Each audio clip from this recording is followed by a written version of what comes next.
Israel और Iran के बीच चल रहे मौजूदा संघर्ष को लेकर पूरी दुनिया दो धड़ों में बच गई है। इजराइल का दावा है कि उसकी ये कार्रवाई दुनिया के अस्तित्व को बचाने के लिए है। ईरान परमाणु हथियार बनाने के करीब है और इसे रोकना बेहद जरूरी था और इसीलिए इजराइल की कार्रवाई पर अमेरिका, फ्रांस, यूके, जर्मनी और इटली जैसे देश खुलकर समर्थन कर रहे हैं। वहीं चीन, यमन और इराक इसके विरोध में है। वहीं भारत ने शनिवार को कहा है कि उसने इजराइल ईरान के संघर्ष पर शंघाई सहयोग संगठन के बयान पर चर्चा में भाग नहीं लिया है।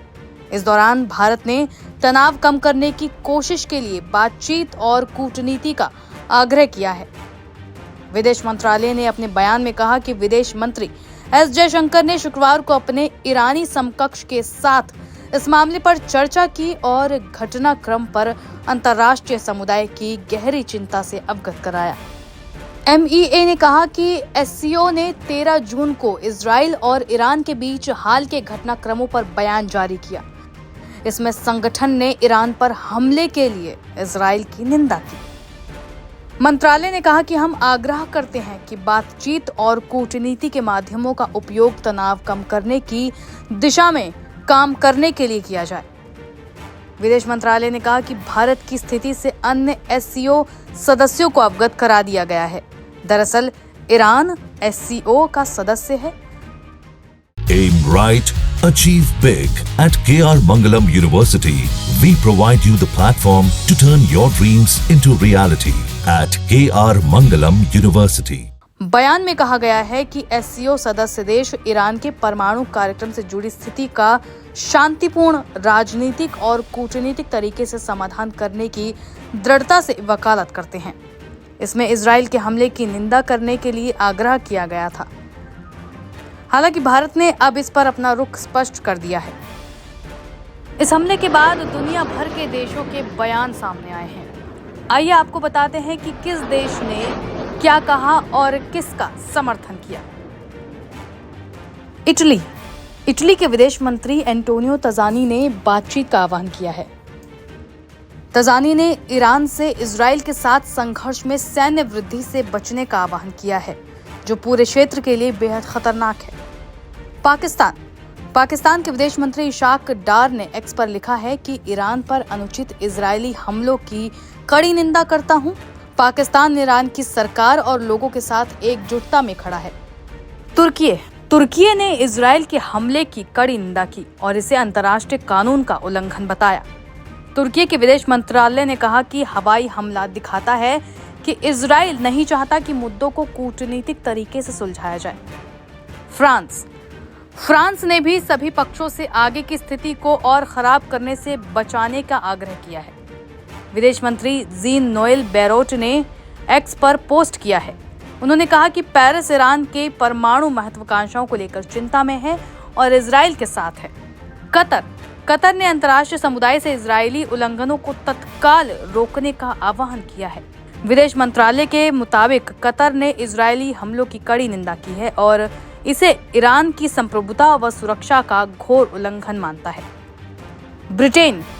यूके ब्रिटिश प्रधानमंत्री कीर स्टमर ने कहा कि ईरान पर इजराइल के हमले चिंताजनक हैं और सभी पक्षों को पीछे हटकर तनाव कम करने की जरूरत है। इजराइल को आत्मरक्षा का अधिकार है। चीन के विदेश मंत्रालय के प्रवक्ता लिन जियान ने इस अभियान के गंभीर परिणामों को लेकर चिंता जाहिर की है। उन्होंने कहा कि बीजिंग करीबी नजर रख रहा है और ईरान की संप्रभुता, सुरक्षा और क्षेत्रीय अखंडता का उल्लंघन करने वाली कार्रवाइयों का विरोध करता है। जर्मनी चांसलर फ्रेडरिक मर्ज ने कहा कि दोनों पक्षों को ऐसे कदमों से बचना चाहिए जो पूरे क्षेत्र को अस्थिर कर सकते हैं। इजराइल को अपने अस्तित्व और अपने नागरिकों की सुरक्षा की रक्षा करने का अधिकार है। इस पर जर्मनी चिंता व्यक्त करता रहा है।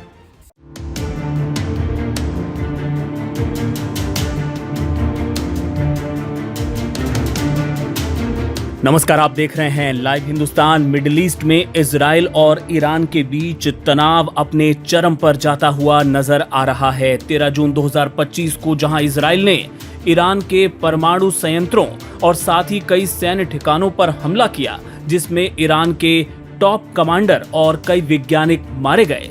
तो वहीं इसके जवाब में ईरान ने बीती रात इजराइल की राजधानी तेल अवीव सहित कई अन्य शहरों को बुरी तरह दहला दिया। इस दौरान बताया जा रहा है कि ईरान ने कई ड्रोन और साथ ही 200 से ज्यादा बैलिस्टिक मिसाइलों से हमला किया। इसकी तस्वीरें अब सोशल मीडिया पर खूब वायरल हो रही हैं।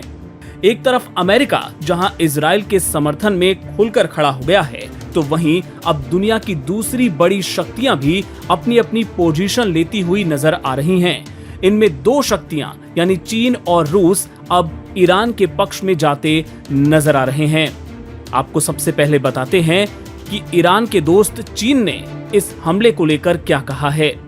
चीन ने इस हमले को लेकर साफ तौर पे नाराजगी जताई है और इजराइल के हमलों की निंदा करते हुए कहा कि ये ईरान की संप्रभुता, सुरक्षा और क्षेत्रीय अखंडता का उल्लंघन है और इजराइल को अपना ये अभियान तुरंत रोक देना चाहिए। संयुक्त राष्ट्र सुरक्षा परिषद की शनिवार को हुई बैठक में चीन ने कहा कि इजराइल की ओर से ईरान की संप्रभुता का उल्लंघन जिस तरह से किया गया है, चीन उसकी कड़ी निंदा करता है और साथ ही उन्होंने कहा कि चीन संघर्षों के विस्तार का विरोध करता है और इजराइल ने जो कार्रवाई की है उसे लेके चीन काफी चिंतित है। Aim right, achieve big. At KR Mangalam University, we provide you the platform to turn your dreams into reality. At KR Mangalam University. चीन ने जोर देकर कहा कि हर देश को अपनी सुरक्षा करने का अधिकार है। यहाँ पर आपको बता दें कि चीन और ईरान की दोस्ती किसी से छिपी हुई नहीं है। चीन और ईरान काफी करीबी साझेदार माने जाते हैं। खासतौर पे ऊर्जा और रक्षा से संबंधित कई परियोजनाओं में हाल के सालों में दोनों देशों के बीच सहयोग काफी बढ़ा है।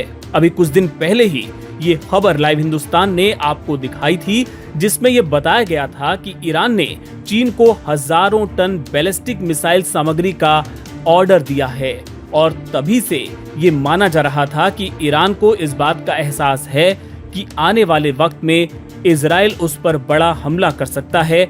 ऐसे में उसे इस तैयारी के रूप में देखा गया था। वहीं दूसरी तरफ बात करें रशिया की, रूस की, तो वो भी ईरान के समर्थन में उतर आया है। ईरान पर इजराइल के हमले को उसने अकारण बताया है, यानी बिना वजह का बताया है। इसकी कड़ी निंदा करते हुए रूस ने कहा है कि इससे क्षेत्र में तनाव जो है वो खतरनाक ढंग से बढ़ सकता है, जिससे रूस चिंतित है। रूस के विदेश मंत्रालय ने एक बयान जारी किया है और उसमें कहा है कि हम पश्चिमी एशिया में तनाव के खतरनाक ढंग से बढ़ने पर बड़ी चिंता व्यक्त करते हैं। हम 13 जून की रात को संयुक्त राष्ट्र चार्टर और अंतर्राष्ट्रीय कानून का उल्लंघन करते हुए इजराइल की ओर से की गई सैन्य कार्रवाई की निंदा करते हैं। इसके अलावा रूस ने दोनों पक्षों से संयम बरतने का आह्वान किया, जिससे तनाव न बढ़े। रूस ने अपने बयान में कहा कि हमारा ये यकीन है कि ईरान पर हमले की योजना बनाने और उसे अंजाम देने वाले लोग जो भी स्पष्टीकरण दें, ईरानी परमाणु कार्यक्रम के इर्द गिर्द कोई भी समझौता सैन्य बल से नहीं हो सकता। इसे केवल शांतिपूर्ण राजनीतिक और कूटनीतिक तरीकों से ही हासिल किया जा सकता है। आपको बता दें कि जिस तरीके से चीन और रूस ने ईरान का समर्थन किया है, उसके बाद इस तरह की आशंका बढ़ गई है कि अगर ईरान और इजराइल के बीच सैन्य टकराव आने वाले वक्त में बढ़ता है तो ये विश्व युद्ध की संभावना को मजबूत कर सकता है। यहाँ पर आपको ये भी बता दें कि रूस दरअसल ईरान को हर तरह की सैन्य सहायता देता रहा है। दोनों देशों के बीच इसे लेकर काफी सहयोग होता रहा है। रूस ने ईरान को S-300 वायु रक्षा प्रणाली दी है, तो वहीं यूक्रेन के साथ जो रूस युद्ध लड़ रहा है उसमें उसने शाहिद 136 ड्रोन का इस्तेमाल किया है, जो कि ईरान की तरफ से मुहैया कराए गए थे। ऐसे में अगर रूस ईरान को और हथियार या सैनिक भेजता है तो ये संघर्ष जाहिर तौर पे काफी बढ़ जाएगा। दरअसल रूस मध्य पूर्व में जिस तरह से अमेरिका का प्रभाव बढ़ रहा है उसको कम करने की चाहत रखता है और ईरान के बहाने वो इसे पूरी करने की कोशिश कर सकता है।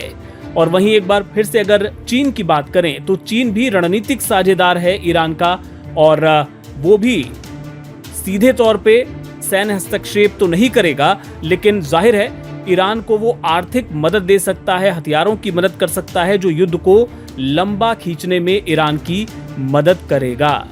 अगर अमेरिका और इजराइल का गठबंधन मजबूत होता है तो चीन मध्य पूर्व में अपने तेल और गैस के हितों को सुरक्षित रखने के मकसद से ईरान के साथ खुलकर खड़ा हुआ नजर आएगा। इससे जुड़े और भी अपडेट्स आपको हम आगे दिखाते रहेंगे। आप देखते रहिए लाइव हिंदुस्तान।